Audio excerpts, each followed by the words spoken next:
Pasca libur semester ganjil, aktivitas belajar mengajar di berbagai sekolah dalam Kabupaten Aceh Jaya kembali dimulai. Aktivitas belajar mengajar di daerah tersebut telah dimulai sejak Rabu kemarin dan berjalan dengan lancar.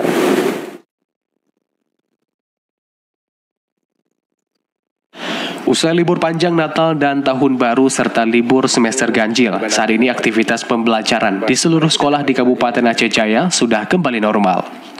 Di hari kedua masuk sekolah, kehadiran siswa mencapai 98% baik di sekolah negeri maupun sekolah swasta. Salah satunya di SMP Unggul Calang yang sudah melakukan aktivitas belajar mengajar seperti biasanya.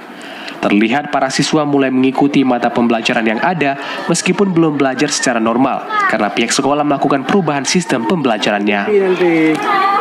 Kepala Sekolah SMP Unggul Calang Fiza Suhana mengatakan kehadiran para siswa dan tenaga pendidik di awal semester genap mulai kembali normal.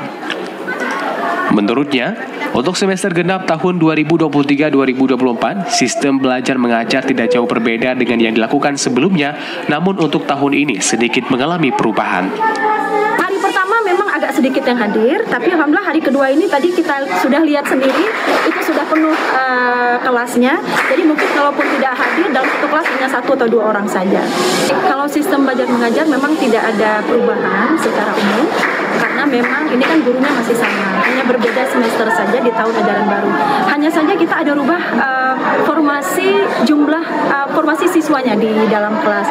Jadi artinya dari hasil evaluasi dari semester 1, kita lihat yang mana yang punya anak-anak berprestasi ini dengan anak-anak yang kita katakanlah kurang berprestasi, kita gabungkan ke dalam satu kelas, kita lihat juga karakternya.